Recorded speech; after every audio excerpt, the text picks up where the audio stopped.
Hi. ఇంగ్లీష్లో మంచి మంచి వాక్యాలు రాయాలి, మాట్లాడాలి అని అందరికీ ఉంటుంది కదా. అయితే కొన్ని బేసిక్ బిల్డింగ్ బ్లాక్స్ చాలా ముఖ్యం. ఈరోజు మనం అలాంటి 5 ముఖ్యమైన గ్రామర్ పాయింట్స్ని చాలా సింపుల్గా, ఈజీగా ఎలా నేర్చుకోవాలో చూసేద్దాం. ఓకే, మొదలుపెట్టే ముందు ఒక చిన్న ప్రశ్న. మనం ద టీమ్ ఇస్ ప్లేయింగ్ అని అనాలా, లేకపోతే ద టీమ్ ఆర్ ప్లేయింగ్ అని అనాలా? ఏది కరెక్ట్ అనిపిస్తుంది? చాలామందికొచ్చే డౌట్ ఇది. చూడ్డానికి చిన్న కన్ఫ్యూజన్లా అనిపించినా దీని వెనక ఒక ఇంట్రెస్టింగ్ గ్రామర్ రూల్ ఉంది. సో దాని సంగతేంటో ఈరోజు మనం తేల్చేద్దాం రండి. అయితే ఆ ప్రశ్నకు సమాధానం దొరకాలంటే మనం ముందుగా కలెక్టివ్ నౌన్స్ గురించి తెలుసుకోవాలి. ఇదే మన మొదటి బిల్డింగ్ బ్లాక్. ఏంటి కలెక్టివ్ నౌన్స్? చాలా సింపుల్. కొన్ని గ్రూప్స్కి మనం పెట్టే స్పెషల్ పేర్లన్నమాట. సో కలెక్టివ్ నౌన్ అంటే ఏంటంటే చాలా వస్తువులు, లేదంటే మనుషులు లేదా జంతువుల గుంపుని కలిపి ఒకే ఒక మాటతో పిలవడం. ఉదాహరణకి చాలామంది సైనికులున్నారనుకోండి, వాళ్ళందర్నీ కలిపి ఏమంటాం? ఒక ఆర్మీ. అంతే. ఒక్క సైనికుడు కాదు, మొత్తం గ్రూప్, అదే ఆర్మీ. అదే దీని స్పెషాలిటీ. ఇంకొన్ని ఎగ్జాంపుల్స్ చూద్దాం. టీమ్ అనగానే మనకు వెంటనే ఒక క్రికెట్ టీమో, ఫుట్బాల్ టీమో గుర్తొస్తుంది కదా. అలాగే క్రూ అంటే ఒక షిప్ మీదో లేక ఫ్లైట్లోనూ కలిసి పనిచేసేవాళ్ల గ్రూప్. బంచ్ అంటే మనకు తెలిసిన పూలగుత్తి. ఫ్లీట్ అంటే చాలా ఓడల సమూహం. చూసారా, ఈ ఒక్క మాటతోనే మనకు మొత్తం పిక్చర్ కళ్లముందొచ్చేస్తుంది. అండ్ ఇంగ్లీష్లో అసలు మజా ఇక్కడే ఉంటుంది తెలుసా. జంతువుల గ్రూప్స్కి చాలా ఫనీ, ఇంట్రెస్టింగ్ పేర్లుంటాయి. ఇప్పుడు చూడండి, సింహాల గుంపుని అ ప్రైడ్ ఆఫ్ లయన్స్ అంటారట. ప్రైడ్ ఎంత బాగుందో కదా. మరి చాపల సంగతో?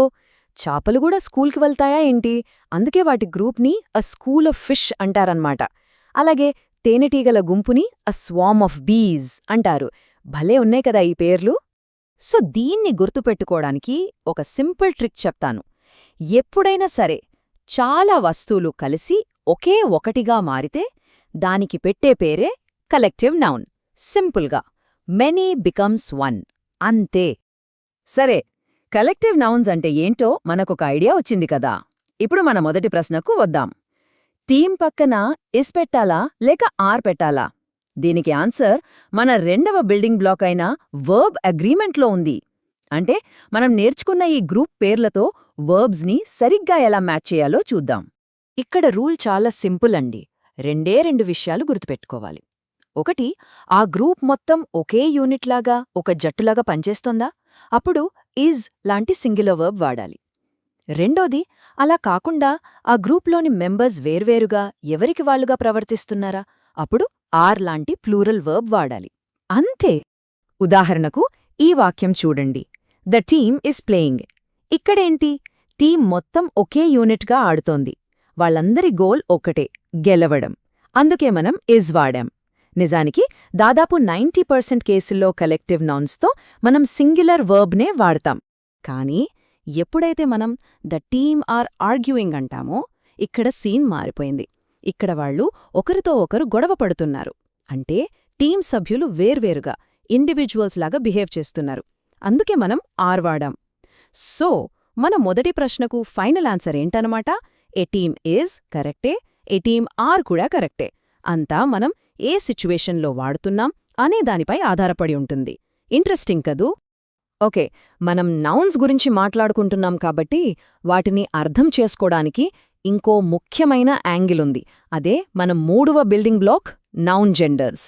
అంటే నామవాచకాలని వాటి జెండర్ లేదా లింగం బట్టి ఎలా విడగొట్టారో ఒకసారి చూద్దాం.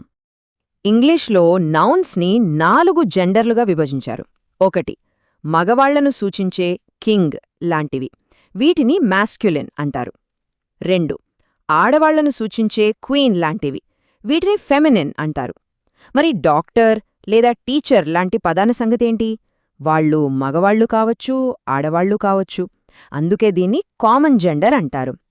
ఫైనల్గా ప్రాణం లేని వస్తువులు, బెంచ్, మిర్రర్ లాంటివి. వాటిని న్యూటర్ జెండర్ అంటారు. ఎంత సింపుల్గా ఉందో చూసారా? రైట్. ఇప్పుడొక క్విక్ వొకాబులరీ టిప్. మనం రోజు వాడే 2 పదాలు, స్టెప్స్ మరియు స్టేర్స్. చాలాసార్లు మనం ఈ 2 ఒకటే అనుకుని వాడేస్తాం. కానీ వాటి మధ్య ఒక చిన్న కానీ చాలా ముఖ్యమైన తేడా ఉంది. ఆ కన్ఫ్యూజన్ ఏంటో ఈరోజు మనం క్లియర్ చేసేద్దాం. తేడా చాలా చాలా సింపుల్ అండి. సాధారణంగా ఇంటి బయట ఉంటాయి చూడండి, గార్డెన్లో గాని ఇంటి ముందు గాని ఒకటో రెండో మెట్లు, వాటిని స్టెప్స్ అంటాం. అదే ఇంటి లోపల ఒక ఫ్లోర్ నుంచి ఇంకో ఫ్లోర్కి వెళ్లే పొడవైన మెట్ల సెట్ ఉంటుంది కదా, దాన్ని స్టేర్స్ అంటాం. అంతే, బయట ఉండేవి స్టెప్స్, లోపల ఉండేవి స్టేర్స్. ఇకపై ఈ విషయంలో కన్ఫ్యూజనే ఉండదు కదా. ఇప్పటిదాకా మనం ఒక వాక్యాన్ని కట్టడానికి కావాల్సిన ఇటుకలు అంటే నౌన్స్ గురించి తెలుసుకున్నాం. కాని ఆ కట్టడానికి సిమెంట్ వేసి బలమివ్వాలంటే ఏం కావాలి? అక్కడే మన 5వ చివరి బిల్డింగ్ బ్లాక్ వస్తుంది. అదే హెల్పింగ్ వర్బ్స్. పేరుకు తగ్గట్టే ఇవి వాక్యానికి అస్సలైన పవర్ ఇస్తాయి. ఈ హెల్పింగ్ వర్బ్స్ పని వాటి పేరులోనే ఉంది. ఇవి సెంటెన్స్లో ఉండే హీరో లాంటి మెయిన్ వర్బ్కి ఒక సైడ్ కిక్ లాగా హెల్ప్ చేస్తాయన్నమాట. చెప్పాలంటే ఈ సైడ్ కిక్ లేకుండా హీరో ఒంటరిగా పూర్తి మీనింగ్ ఇవ్వలేడు. ఈ పదాలు మనకు బాగా తెలిసినవే. Am, is, are, was, were, can, must ఇవన్నీ హెల్పింగ్ వర్బ్సే. ఒకసారి ఆలోచించండి, వీటిని మనం రోజూ ఎంత తరచుగా వాడతామో. ఉదాహరణకి ఈ వాక్యాలు చూడండి. I'm learning English, she's my friend, I can speak. బావున్నాయి కదా? ఇప్పుడు ఒక్కసారి ఆ హైలైట్ చేసిన పదాలు అంటే యామ్, ఇజ్, క్యాన్ తీసేసి చదవటానికి ట్రై చేద్దాం. I learning, she my friend వినడానికి ఏదోలా ఉంది కదా, వాక్యానికి అర్థమే లేకుండా పోయింది. చూసారా? అందుకే హెల్పింగ్ వర్బ్స్ అంత పవర్ఫుల్. సో దీనికి ఈజీ ట్రిక్ ఏంటంటే, హెల్పింగ్ వర్బ్స్ అనేవి ఒక సెంటెన్స్కి ఇచ్చే పవర్ బూస్ట్ లాంటివి. అవి ఉంటేనే ఆ వాక్యానికి ఒక కరెక్ట్ మీనింగ్, ఒక స్ట్రెంగ్త్ వస్తాయి. ఓకే, ఇప్పటిదాకా మనం 5 ముఖ్యమైన బిల్డింగ్ బ్లాక్స్ గురించి తెలుసుకున్నాం. ఇప్పుడు వాటన్నిటినీ కలిపి ఒకసారి ఫాస్ట్గా రివైజ్ చేద్దామా? మనం ఏం నేర్చుకున్నామో క్విక్గా చూద్దాం. ఒక గ్రూప్ని చెప్పడానికి వాడేది కలెక్టివ్ నౌన్ అంటే టీం లాంటిది. గ్రూప్ ఒకటిగా పనిచేస్తే టీమ్ ఈజ్ అంటాం. నౌన్స్లో మాస్క్యులిన్, ఫెమినిన్, కామన్, న్యూటర్ అని 4 జెండర్స్ ఉంటాయి. ఇంటి బయట ఉండే చిన్న మెట్లు స్టెప్స్, లోపల ఉండేవి స్టేర్స్.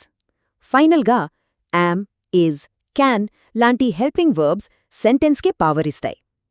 ఈ 5 బ్లాక్స్ మీద కొంచెం దృష్టి పెడితే చాలు, ఇంగ్లీష్ సెంటెన్సెస్ చాలా పర్ఫెక్ట్గా వస్తాయి. ఇప్పుడు ఇక అసలు పని మొదలు. ఈ 5 బిల్డింగ్ బ్లాక్స్లో దేని మీద ముందుగా ప్రాక్టీస్ చేయాలనిపిస్తోంది? ఏదో ఒకటి తీసుకోండి, ఈరోజే వాడి చూడండి. చిన్న చిన్నగా మొదలుపెట్టినా పర్లేదు, ప్రాక్టీస్ చేస్తూ ఉంటే చాలు, ఆ మార్పు ఖచ్చితంగా కనిపిస్తుంది.